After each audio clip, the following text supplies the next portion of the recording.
Welcome to the Coach Dave Love Podcast with NBA shooting coach Dave Love and your host, Matt Robertson. Exploring the cutting edge of evidence-based shooting development in basketball today. From shooting form to skill acquisition to shot metrics. This is the Coach Dave Love Podcast. Welcome to the Coach Dave Love Podcast. I am your host, Matt Robertson, and with me, as always, NBA shooting coach Dave Love. Dave, what's going on? Not so much, Matthew. How are you doing? I'm doing great, thanks. I just am lamenting a little that you guys are done for the season, didn't leave with a ring. But here it's the off season, which is where your time to shine. Tell me about it. Yeah, this is the time of year that I really love, and what I love about my job is that there are those two distinct seasons. That there's the off season where I'm more when the work is more proactive, like you're really working to develop and change habits, and then the season when you're performing and you're really just trying to maintain the habits that you built. And I always get to the end of the off season and think, oh, I can't wait to play somebody. I can't wait to see where we are. I can't wait to and then you, especially in the past when I've worked for teams where in February we know we're not making the playoffs. Mm-hmm. You think, oh, I can't wait to get to May and start working again and going back. So this was a different experience to be involved with a team that went that far. And now see, what I'm used to being the off season has now been cut 2 months shorter than what I'm used to, and that's an adjustment, and figure out how to work with this tool that I've been given. Well, it's very cool. It makes me think of our conversation with Sam Froling in that during the season, their season is busy.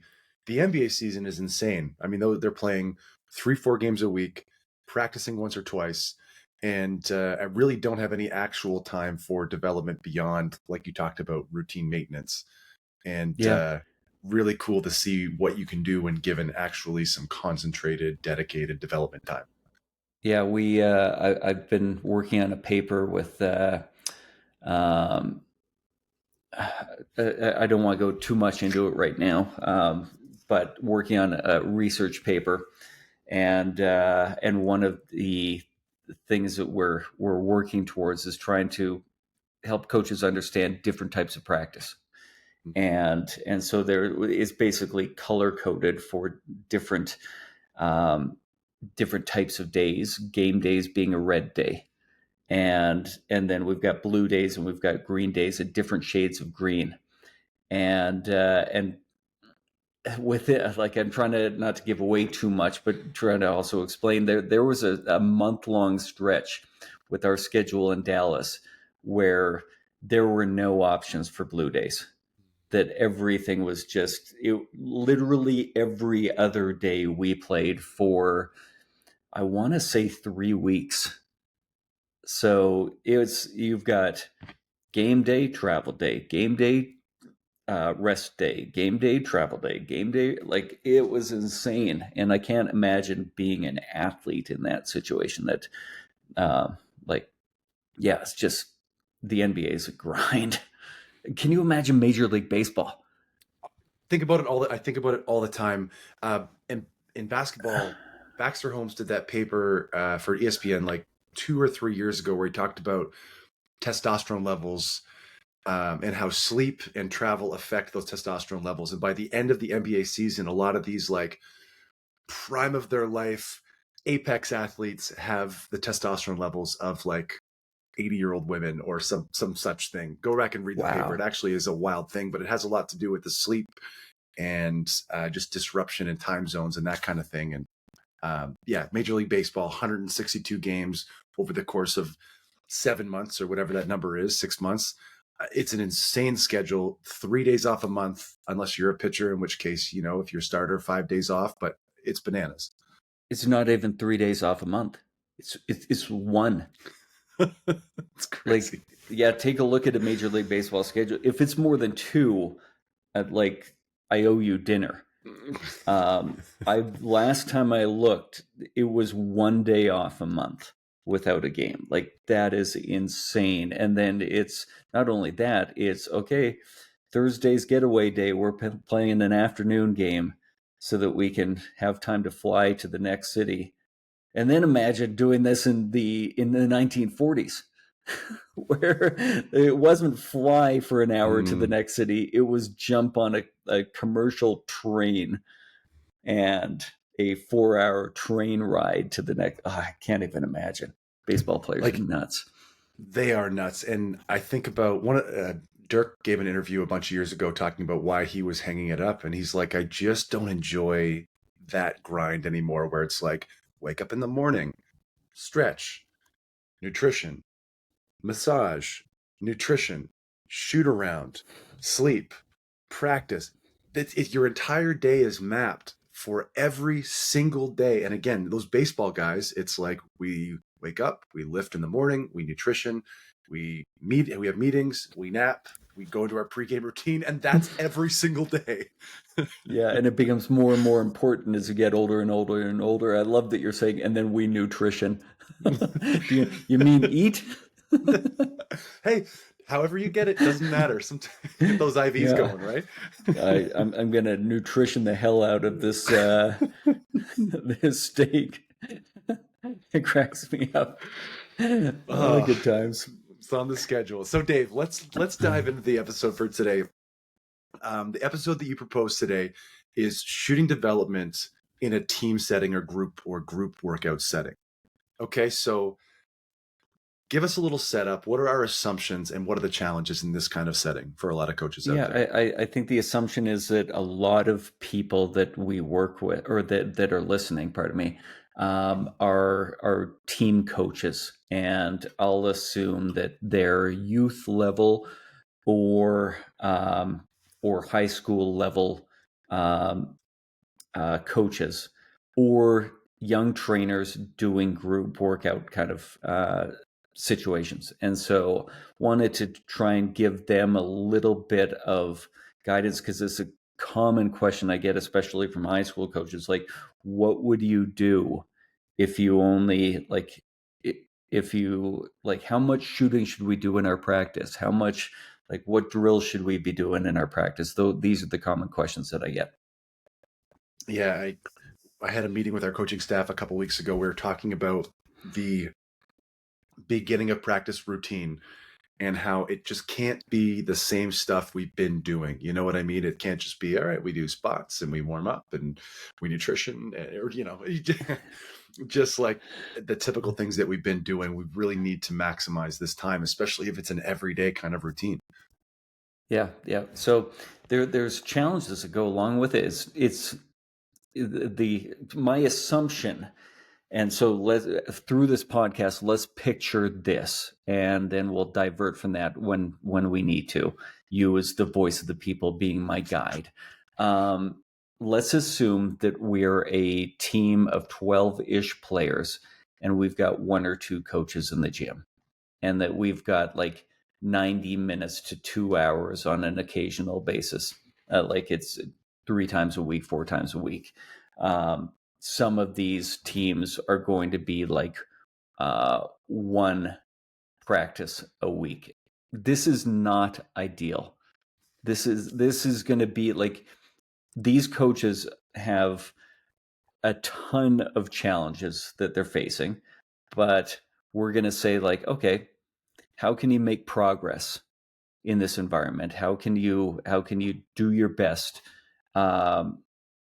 While understanding you're probably not going to change lives in that situation. So the biggest thing is players need to be doing this, need to be working on the shot on their own. And if you've got 12 players, 6 probably aren't, especially at the youth level. 6 players probably like basketball, and they go to basketball when they have basketball practice or basketball games, and they don't work, and that's fine. It's just they're not going to be the ones that go on to a high level. They don't love it enough. great. They enjoy it. They want to play the sport. Good. Have at her. But just don't expect that those are going to be the people that are going to be playing at Duke University or go on to play professionally. So that's kind of the landscape that I'm picturing when we talk about this. Every team's got a couple of those guys that just are going to show up for practice and they leave practice. And then the next time they pick up a basketball is when we show up for practice the next time. And that's okay. I mean, again, like you said, that's their prerogative. It's not the ideal. When I really think about guys who are maximizing themselves, like that's not obviously the thing that I think of, but those are different personalities that we have to handle as coaches and figure out what makes them care and make them tick. So that makes total sense to me. So let's drill in on that group of 10 to 12 people in a team. What are the challenges in that setting for group workouts? Well, I think the biggest challenge is that every single player in that gym probably has a different habit to be working on to improve their shooting. Like they have a different thing holding them back the most. Then the next level is they all have a different challenge point within that work. So the even if there are two people that have the same habit that they need to improve, they still have different levels of appropriate challenge. Somebody is reasonably proficient and they can practice in a more difficult environment, and the other guy or the other person, they need a far more simple environment to make progress in the beginning.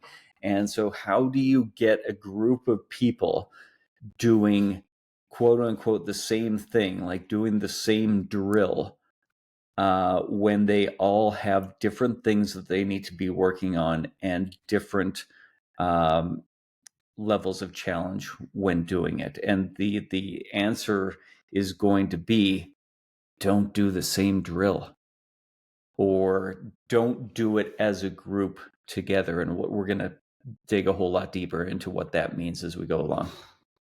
I kind of picture it like teaching in a classroom. Again, I was a teacher for 10 minutes, but you have kids that are all levels, 10 that are super high flyers or 5 that are super high flyers that you will be fine regardless of whether or not you have interventions for them. And there's 5 at the bottom that regardless of what you do, it's not going to move the needle a whole lot. Right. Trying to cater to 30 people at once as opposed to, one person at a time. So in that environment, who should get most of your individual time? Most of your individual time shouldn't be spent chit-chatting with the kid that has the 98% average in math. You're doing math, then as a teacher, probably more. If you have 5 minutes of individual time, spend it with the 5 that are really struggling in that. Like you've got limited resources, but I get that, but allocate them appropriately. And I see so many coaches that will spend that 7 minutes of possible individual time either not using it or using it with the players that will benefit the least from it, that are already good. But then on the flip side, so give me one more second, because this is a multi-layered challenge. You don't want to necessarily spend those 5 minutes of individual time that you do have with the player who needs it the most, but then also isn't going to use it. Like I want you to zone in on those people that, they need it, and they're going to do the work on their own when you're not there. Like you're teaching them how to teach themselves. It's perfect. I was just about to say a real return on investment and ROI situation of like, I have 6 minutes to invest. Where's the biggest bang for my buck in those 6 minutes? And it's this one kid who maybe needs some help, but is going to work on the stuff outside of the gym, or can impact this small thing that you can show them will impact them in a great way, or so on and so forth. So for you as a coach, if you're in that setting, are you working on identifying their habits ahead of time? Like, are you kind of giving them the thing they need to work on ahead of time through these drills and workouts, or what does that look like? Yeah, this is now the next layer or the next level of challenge for the coach is you've got 12 people. You may yourself have limited experience in teaching shooting, or even limited experience with basketball at like a low youth level. But you've got to do your best now to identify what is the one biggest habit for each of these players. We want to avoid mindless and purposeless practice. And so I need you to sit down through the first few days of practice or the first few weeks of practice and think about each player and pick a habit that that each of those players needs to improve in order to improve their shooting. And that might start off really, really vague with youth players. It might be better balance, getting their guide hand off the ball, getting more lift on the ball. Like if we go back to my non-negotiables, be as stable as possible, try and push the ball towards the target, push the middle of the ball towards the target, and try and get the ball above the rim, dropping down on it. That might get you 80% of the way there, regardless of your level. But we need to know what is the purpose of what we're doing throughout this year and in each individual drills. Then you've got to communicate that and over communicate that and constantly talk about those ideas with constantly remind the players of the purpose, how and give them some feedback on how they're doing on a micro level. Like shorten that feedback loop of they shoot a shot, you let them know what you saw. And this takes work. I realize this is not each coach's, like most coaches, this is not their job. They're doing it as an activity on the side. They have a job, but if you've got goals, like if you're a motivated coach and you want to take another step above your competition, this is the kind of step that I would encourage you to take. Can you backtrack just for a second and talk about the difference between mindless and mindful practice? Just, you mentioned one thing in there that just, I know we've talked about this a bunch, but just for new listeners, the difference between mindful and mindless practice. Yeah, there needs to be an understanding of what's the purpose. So if you were just completely mindless as a player out there shooting, what are you reinforcing? You're probably reinforcing your current habits in an ultra simple environment that won't transfer to a game. And so the potential value of that practice is next to zero. Let's assume, because most players are not an elite shooter, you need to develop, you need to continue to improve. Okay, well, how? Identify what that thing, that habit is that you need to be working on. And then I need you to tailor the drills so that you're holding yourself accountable to actually doing that thing. Hey there, basketball fans. Coach Dave Love here with an exciting opportunity to revolutionize your shooting game. Introducing my exclusive shot development systems, Pure Release, Consistency and Balance, and Fluidity and Arc. Each system is designed to target key aspects of your shooting technique, transforming you into a more effective player on the court. Pure Release focuses on perfecting your shot release. Consistency and Balance enhances your stability and accuracy, and Fluidity and Arc works on your ball path and trajectory of your shot. Find out the drills and progressions that I use with my NBA players to improve these important habits. Can't decide which one to choose? No worries, grab the bundle and get all three systems at a fantastic value. It's a complete package to elevate every part of your shooting game. And there's a special deal for all my podcast listeners. Use the promo code PODCAST20 at checkout to save 20% on any of the shot development systems. Don't miss this chance to train like the pros.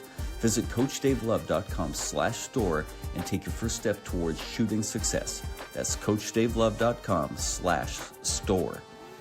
And welcome back. All right, Coach Dave, as we always do, we have after timeouts, and you have 24 seconds up on the thought clock, which is up here to my left in my office, to concisely, I wanted to get real fancy with that. Give me what we just talked about concisely, please.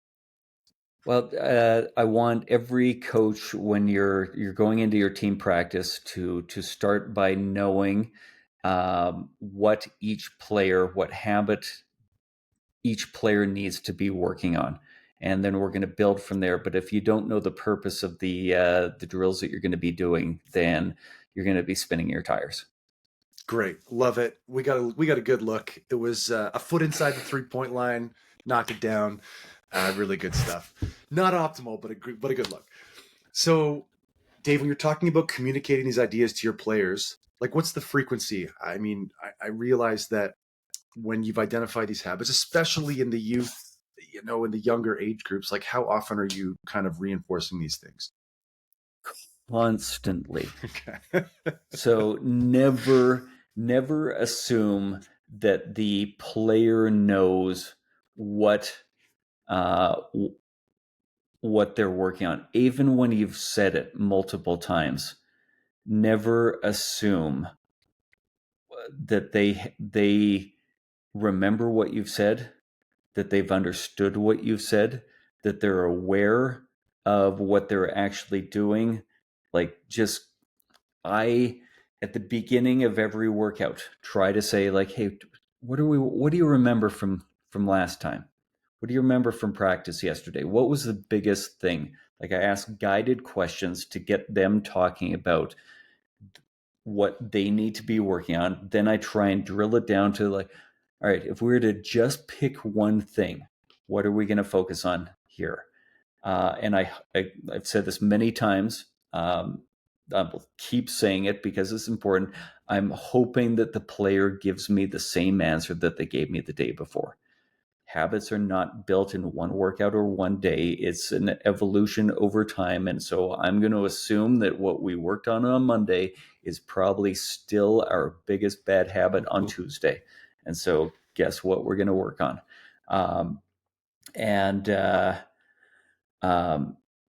So that I'll just communicate that like crazy. Then I don't necessarily do a lot of drills, but anytime we sort of change the drill, I will jump into, like, again, a guided question. Why are we doing this? I'm not telling them, I'm asking them so that they have to recall. And in the beginning, they might not. They might go, because, and maybe they give a bad answer. Maybe they have no idea. And I'll just, okay, no problem. That's why I ask the questions, to make sure that we know. And you're going to remember better the next time because I gave you another reminder. We're doing this drill because we're working on this habit. Then on particular reps, I'll be bringing it to their attention again. How do you feel like you did on that one? Was that a good one? Or was it that, like, just constantly? And I even had, I think I've told the story maybe a couple of times, but I did a workout with a player at the University of Calgary, Christy Shields, and she had lost her voice coaching at the summer camp that she was coaching at. And this was the lunch hour workout. And she came to me, like, not, I had to whisper, I've lost my voice. No sound came out of her mouth. I've lost her voice. She was like, for people listening, I'm sorry, I was pantomime. So I made it a little bit fun. And I said, since you can't talk, like, you can't speak, I'm not going to speak. And all of our communication will have to be nonverbal. The drills I want you to do, I have to explain by pantomiming. And the habits I want you to focus on, I'll have to communicate that non-verbally to you. And so for 45 minutes, neither of us made a sound. And turns out that's all she needed for her voice to come back. So anyways, I'm telling this story to a young coach that I was kind of mentoring who was working with his first player in their first workout that day. He's like, oh, that's such a great idea. I'm going to do that tomorrow with my player. I'm like, hold on a second. In workout 2, you're going to do that? He's like, yeah, no, I felt like I was just repeating myself over and over and over again. Yeah, you need to. In workout 2, the player doesn't understand yet, and you've got to over communicate. Christy and I had worked together for months. Like when I made my pantomime, she had enough history that she knew exactly what I was talking about. But for a new player or a player that you've only known, they've got to hear you say it, and they hear you say it in multiple different ways to understand, because it doesn't just occur in like, I said it, they learned it. That's not how it works. Two pieces here. One, in an earlier podcast, you talked about how sometimes when you were working with Aaron Gordon, sort of later in your relationship, oftentimes you would barely speak during the workouts. Right. And people may have grabbed onto oh, that's a great way to coach. But I think the most important note there was you had such a relationship and so much experience with each other. He knew what he was supposed to be working on. You could make a gesture or an eye contact or whatever and communicate the idea. The other trap, I think, as coaches, we fall into sometimes is I've delivered this piece of knowledge that I've built over my career and it's impactful in this moment. And I'm like, if he's in the help side and he starts ball watching, go back door, and my player gets 2 buckets in a row out of it. And I'm like, I changed his life. And then 3 days later, I'm like, buddy, go back door. What are you doing? He's like, oh yeah, I forgot.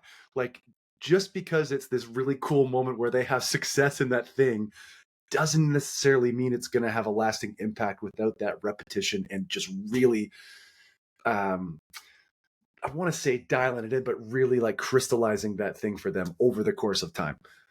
And I think this is important, a great example of why it's important for us to continue to be the learners as well as coaches. That like I went through some swing changes in my golf swing, and one of the like I had a very particular swing thought. Since you're a golfer, I'll share what it was. I had to make sure that I drove my right elbow again, I would let that elbow come. Now I'm casting, I'm swinging outside in, and I'm slicing the ball. I had to, like, my feeling was I was trying to jam my elbow into my own hip almost. That was the feeling that I was trying to create. So the club head is on the inside, swinging inside out. I had that one thought, and I would think about it on every swing, on every shot. And then so often I'd get to the 15th hole and stand behind the ball, have my swing thought, have my visualization, address the ball and think, oh shoot, what was that one thing I was supposed to like? I'd now done it 45 times to that point. That day, plus all the other days leading up to it, and I still just had a complete brain fart. Like, I completely lost the one thing.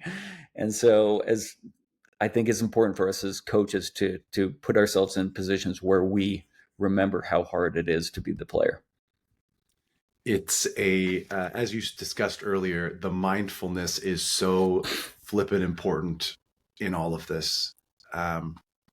Everything intentional, and you're never going to have 100 reps in a row that are perfect. But if you're thinking about it every time, you're getting closer to getting better. Okay, so Coach Dave, let's talk about, so you've narrowed down the challenges for those individual shooters. You've reinforced them a ton. Can we talk about time allocation and also finding challenge point for these players? Yeah. So a lot of coaches will say, and they're probably correct, I don't get a ton of individual time with players. Okay, you do get some though, or you can manufacture some. So pick your 2 biggest shooting projects, like the 2 players that that will value from improving their shooting the most, and tell them, okay, practice starts at 3:00 after school. Practice is actually going to start at 3:04. I need you ready to go at 3:00. We're spending 4 minutes just before practice gets going, and then talk to the other player and just say, like, we're going to be done at 5. Can I get you to, I might end it at 4:56, and then you and I are spending 4 minutes. Can you find those little windows? Can it be on during a water break? Like, can you find those little times for the individual players? But Coach Dave, can I have that kind of impact in 4 minutes? Consistently over time? Absolutely. Like, you've got to be laser focused, and the player, you don't start with like, oh, I made a profound impact in the first time I did 4 minutes. No, you may just set the stage a little bit. And then the second time, the next day, like, you might make the tiniest little bit of progress. It might be 3 months into the season before you actually had an impact. Great. That's what learning looks like. And by not trying, you're just not giving yourself a chance for that learning to occur. So then in those 5 minutes, hopefully you know the habit that player needs to be working on, and you're working to discover where the challenge point is for that player. Like, how difficult can you make the drill, but how easy does it need to be for them to be exploring around the middle of the sandbox, as we keep talking about in our analogy. And it's not going to change quickly. So on Tuesday, your challenge point is probably going to be similar to the challenge point that you had on Monday. Press it as much as you can, like, get a few good reps in, and then just see, like, can we make this harder? Can we make this more game representative? And try to make progress. And you're probably at the end of your 4 minutes. Then, okay, see you tomorrow. I'm coming back. And it's just, you'll be shocked at how much you can do when it's just constantly reinforcing the same message in different ways with some accountability in the challenge point. I love that. And I'm going to ask you to elaborate just a little bit, but you've discussed before how a lot of the development is nonlinear. And so you might push that challenge point to the limit where honestly, it's not impossible for this player, but it's very, very, very difficult for this player. But you can see something you're going to sense in that moment of their improvement, where they are, their overall development. Like, just talk for just a minute about challenge point and in the nonlinear nature of that. Yeah, I want you to go outside the challenge point on occasion for a small number of reps, just to figure out where the limit is.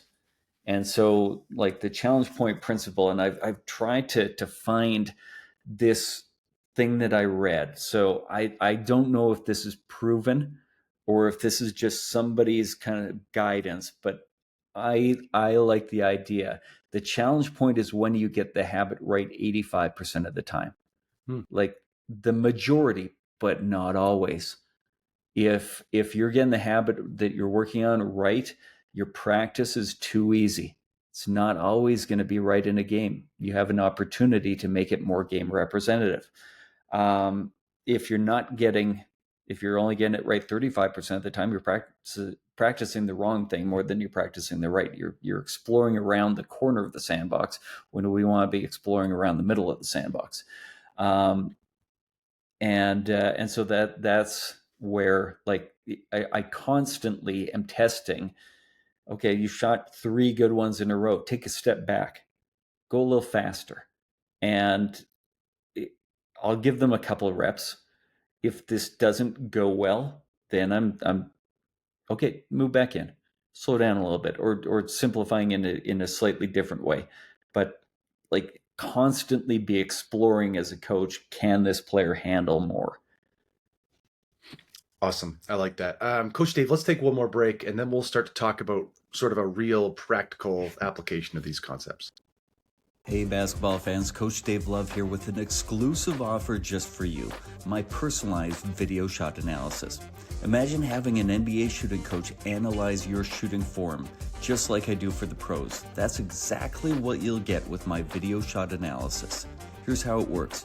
You send me a video of your shot and I'll break it down frame by frame. I'll pinpoint your strengths and identify the areas of improvement and give you tailored advice to take your shot to the next level. You'll receive a comprehensive analysis designed just for you. Whether you're a beginner or an aspiring pro, my feedback will help you shoot with confidence and precision. It isn't just feedback, it's a game changer. With my video shot analysis, you're not just practicing, you're evolving, and every single shot counts. Ready to transform your game? Visit CoachDaveLove.com/store to learn more and get started. That's CoachDaveLove.com/store and look for video shot analysis. All right, Coach, welcome back.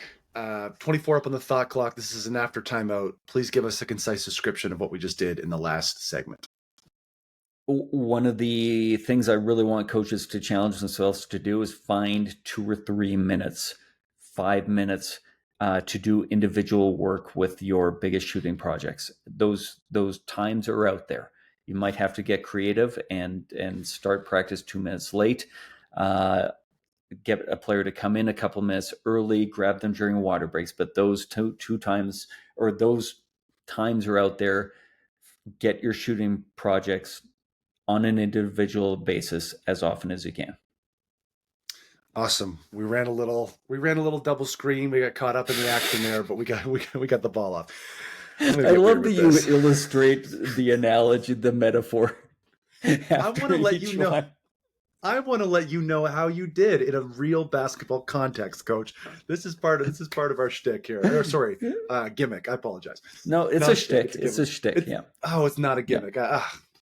We've been doing this. Okay. Coach Dave, so we walk into practice. We've got our 12 guys for a shooting workout.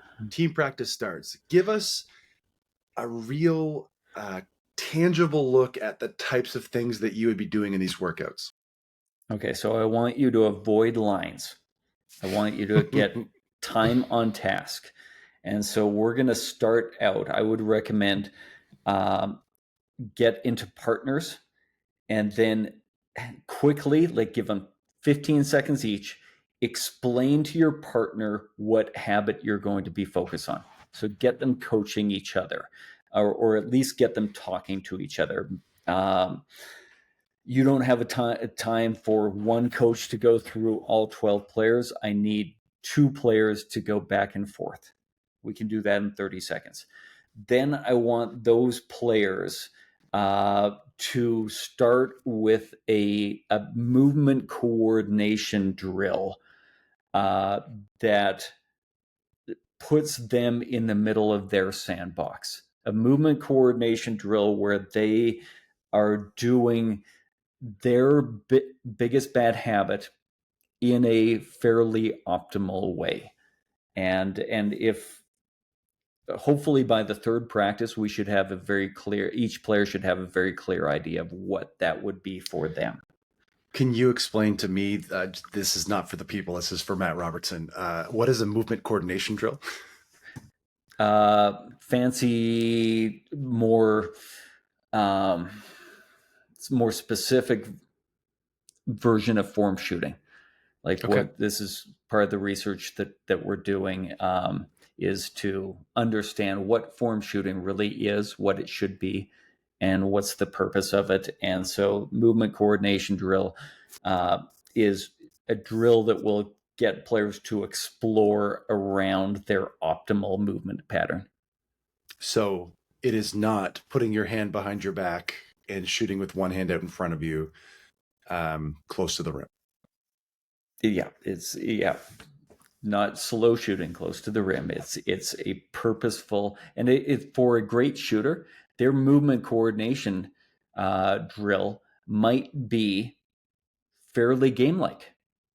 Like a Kyrie Irving movement coordination drill probably doesn't need to be very simple. It can probably be reasonably challenging. And it will be different for each person. Thus, the challenge of having 12 people and one coach. But that doesn't mean that we don't try. Okay. So we do our movement coordination drill. What's next, or what's the purpose of this? Purpose of that, just making sure that we're exploring around the middle of the sandbox, that we're getting close to that, reminding our body the optimal movement pattern, then exploring how much variability we have around that more optimal movement pattern. And then I would coaches will ask, well, how many shots? Well, as many as needed and as few as possible. So if after 5 reps, Bobby, who has caught a lot of shade in earlier episodes, he's doing an excellent job today with his movement coordination drill. Move on.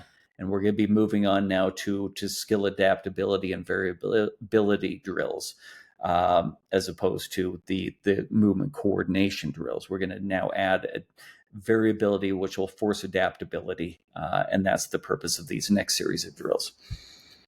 Okay. Let's elaborate on adaptability. So now I want these drills to be challenging players. Like now and not challenge for the sake of challenge. Give them problems that they will face in a game and at a level where they have a chance to solve them. So for an example, I'll do a lot of push drills. I think they're great adaptability, variability drills. That I'm creating a problem, they're off balance. They now have to self-organize and figure out how to get stable in this difficult position. And then I'll layer that with a form shooting drill. So it might be that the player is working on getting their guide hand off the ball and getting their shooting hand into a better position at their set point. The push drill increases the level of challenge of the drill, making it more difficult than just standing there and getting their guide hand off the ball, but layering it with slow to quick, where there's the constraint of you have to remove your guide hand off the ball at the set point, then puts them in a position where they're actually reinforcing the habit that I'm trying to get them to explore around, which is trying to get their shooting hand into a better position. And when you say push drill, you're talking about the physical. You're physically moving this player and forcing them to organize themselves on the way into this specific form shooting. So you and I are partners. I've got the basketball in my hands. I'm facing the hoop. You've got one hand on my hip, one hand on my shoulder. You're counting down 3, 2, 1 on 1. I'm jumping as far as I can away from you while you're pushing me away from you. So I've got my energy to stop, which the mistakes that players make on this is they'll just jump a little bit. It's not a move. It's not a balance drill if you're not off balance. You've got to challenge yourself. You've got to get off balance. And then your whole purpose is to find that sweet spot where it's challenging for me to get my balance. I'll watch players doing this the first time and they'll look bored and they're pushing each other very delicately.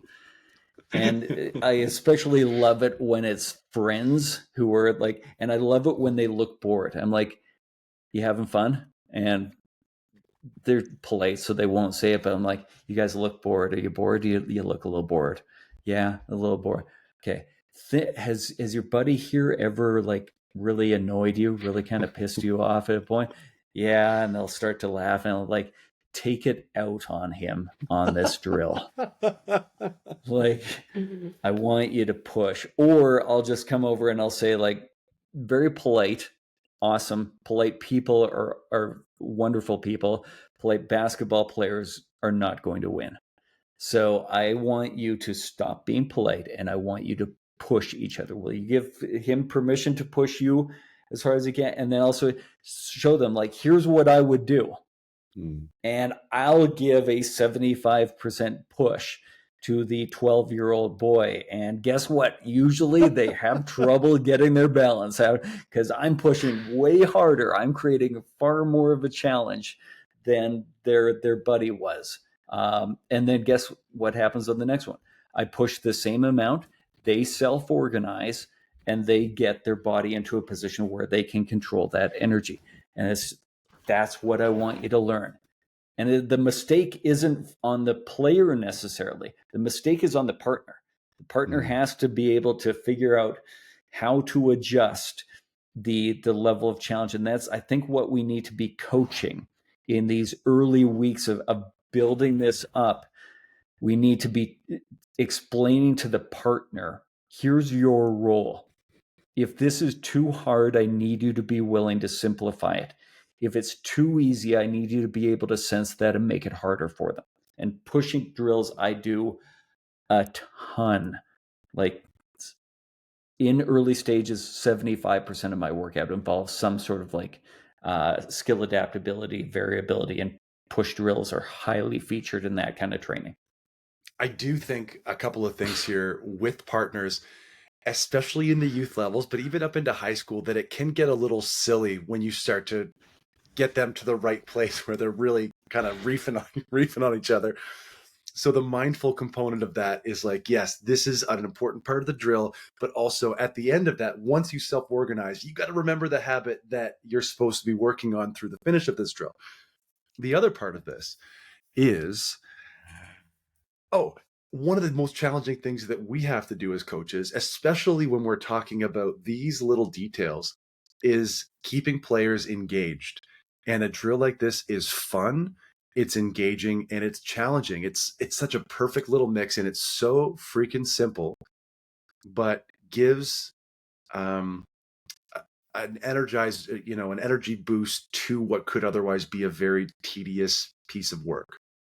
Yeah, and I'm such a jerk if I do this in a clinic for the first time. Like kids start smiling and they start laughing, and then I'll huddle them up and I'll pretend to be angry. So I just like to mess with people, and I'll say like, what's going on?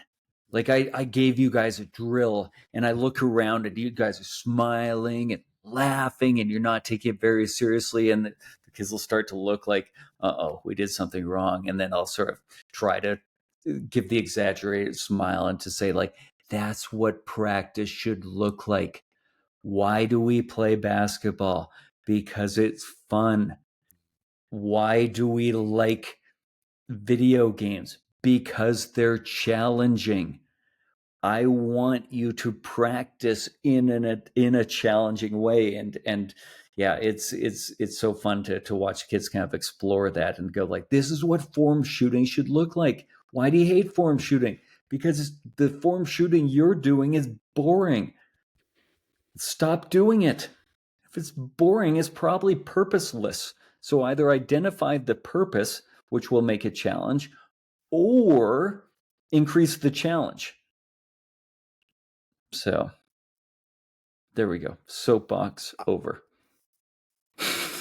No, I really like that. We do, as adults, sometimes we forget that basketball is supposed to be fun, and if we can get both, the practical development piece well in being engaging and fun, that's not a strike against you as a coach. In fact, it should be in the other column. I think that, sometimes fun is frowned upon. I've been a part of teams where they would play dodgeball to warm up, and it's just like, not often, but like once a month or whatever it is. And it's just,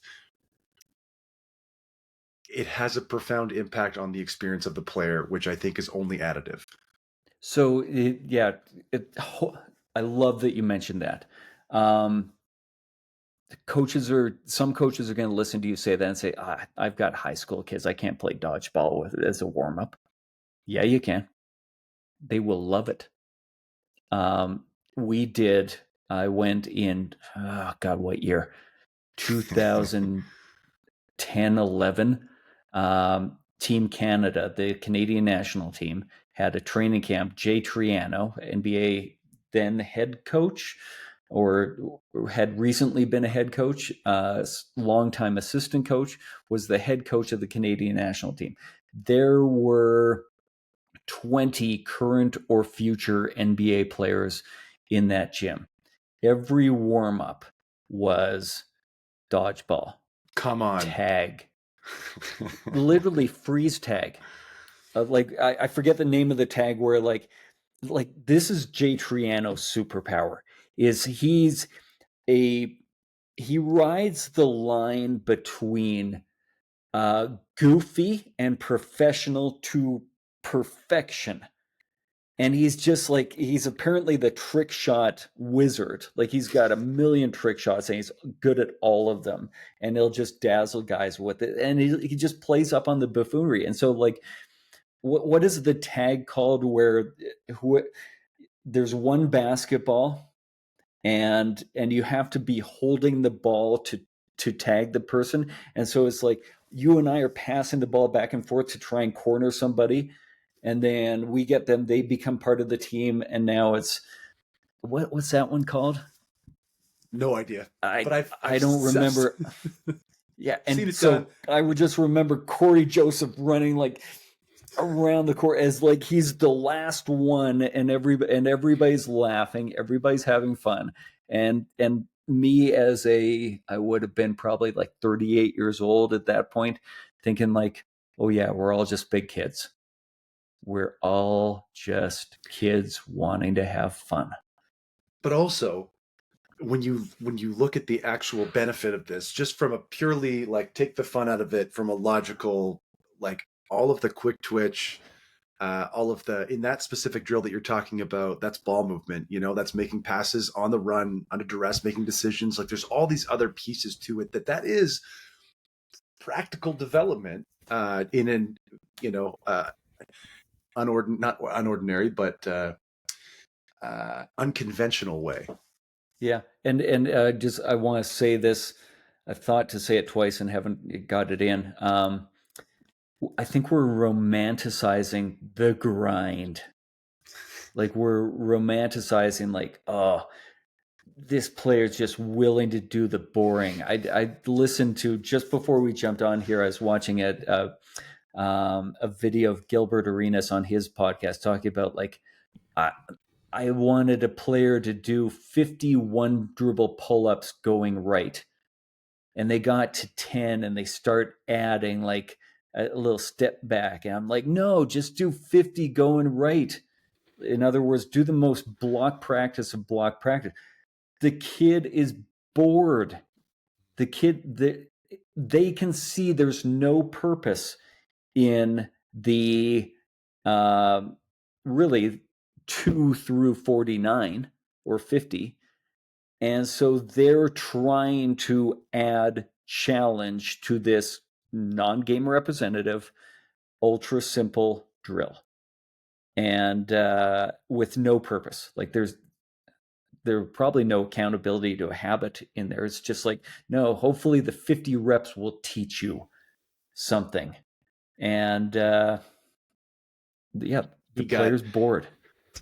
Gilbert got 11 minutes through our Shooting Pyramid podcast and only got the volume portion, right? That's all he heard. Right. Okay, so we've got now players who are doing skill adaptability, variability training. We've been doing push drill. Now I want you to think, and I want you to say, okay, put this into a game context. Like, how can we make this a game? Well, okay, if we're working on our balance, and especially when we're moving laterally, like with the push drill, then in what game situation does this occur in? All right, a drift to the corner, like a sprint to the corner, like, or hammer action, and you're moving quickly to the corner. You're probably sliding laterally in that last step or two. Good. So let's put it into a game context. Then let's see if we can incorporate like that into a small-sided game. In this, I want you to think about, when you start with just putting it into a game context, think about what's a decision that the player has to make in this situation. They're drifting to the corner. Good. We don't want them to just be mindless and knowing that I'm going to drift to the corner and I'm going to shoot. We want them to have to think like they will be thinking a game. And so ask them, okay, in this situation, what kinds of decisions will you have to make? The most obvious one is going to be, am I going to shoot this? Or is there a closeout and I've got to figure out what to do next? Okay, perfect. What would you do if there was a closeout? Give me one option. Just give me one. I'm going to drive it. Okay, perfect. Bobby, you're drifting to the corner. I want you to drift as hard as you can. I want you to get off balance, or get on the line of off balance, and then work to get your balance back. That's the habit that you're working on. Steven, I want you to close out, and I want you to mix it up, where sometimes you close out late and he's got a shot. Sometimes you close out early and he's got to drive it. Mix it up. Don't let him know which one's coming next. And so then, Bobby, what habit are you working on? I'm working on trying to get stable. And one of my favorite ways to ask this question, in the past I would have said, good, and what are you going to do in order to get stable? And they would have said, like, I'll get my feet wider apart. That's what I would have done in the past, and I think that's a good way of doing it. What I'm doing now, which is even better, I think even better, is to say, okay, you're going to drift to the corner. What habit are you working on? I'm working on getting better balance. Good. Do you know how to do that? Don't even answer. Just tell me yes or no. Yes. Perfect. Show me. Because somebody said this in a conversation with one of my skill acquisition mentors. I don't even remember which one. They said, just understand the ability to do the skill and the ability to explain the skill that they've just done are two completely different skill sets, and they don't always overlap. It doesn't matter if they can explain to you what they've done, as long as they know the feeling. So, do you know the feeling? Yeah, I know the feeling. Show me. And then maybe I'll circle back after the first scooter up and say, that was awesome. What did you do? What did you adjust? And maybe they can, I got my feet wider. I got more athletic. Great. I love that. But they're talking, they're coaching themselves. You're just encouraging their own coaching of themselves. That is super impactful. When I hear you talk about that player-led development or player sort of internal focused development, I really love the idea of that. And the more that we talk about these kinds of things, it just gives me ideas and gives me ideas and gives me ideas that I want to add to my own. So thank you. Really quickly, before we start to wrap it up, you used the term small-sided game. What does that mean? Take the full game of basketball and just shrink it in some way. And there's a million ways to do it. 3-on-3 is a small-sided game. You've now got 3 people on each team instead of 5. So everybody gets to touch the basketball more often. You can do 3-on-3 in a quarter court. So that we've got the ball at the top, we've got a wing, and we've got somebody in the corner. And so there would be 2 other people on the other side of the floor. We're not worried about them right now. We're worried about the interaction of these 3 people. That's the idea of a small-sided game, is you're just increasing the time on task by shrinking the game of basketball in some way. This is the part only if I need it situation. Right. Going back to Chris Oliver, Oliver. Think about that line. I thought about twice yesterday. That's like, he is in my brain about that one. Living rent free. Yeah. So, I feel like we've given some good ideas to coaches, and this is, again, I want to say it. This is hard. Like, the perfect environment is not 1 or 2 coaches on 12 players that's not the greatest learning environment, but it's what you got. And so I think all of this that we just talked about takes 10, 12, maybe 15 minutes of your practice. And you just keep doing that kind of work in, like, not the same, not push drill every single time. The next day you've got a variation of it. You've got a different thing that you're working on. It's not drift to the corner as you're putting in a game context every single day. The next time it might be something else, but you're just consistently working on get in the middle of the sandbox with as much variability as you can, explore a little bit, give them a problem, put it into a game context, make it as game-like as you can. Coach Dave, I feel like I got better today. I hope the listeners feel the same. As we wrap it up here, where can the people find you if they want to connect and if they have questions or want to expand on what you've talked about today? Go to CoachDaveLove.com, sign up for my newsletter. Lots of free information will come your way over the next 2 weeks. And then follow me on social media, X/Twitter, and Instagram. Coach Dave Love is the handle there. Where can people find you? I am at Coach Matty Rob on X/Twitter, and you can find me on LinkedIn. Coach Dave, you've got big things cooking, and just looking forward over the next few months to see how it rolls out. So to all the listeners, thanks for sticking with us to the end. Please rate, review, subscribe, tell a friend. All of that helps a ton. And we appreciate you being with us here today. Looking forward to seeing you next week. Thank you for joining us on today's episode of the Coach Dave Love Podcast. To stay up to date with our future episodes, please remember to hit the subscribe button on your favorite podcast platform. Don't forget to sign up for Coach Love's free shooting newsletter on CoachDaveLove.com, and be sure to follow him on social media. You can find him at Coach Dave Love.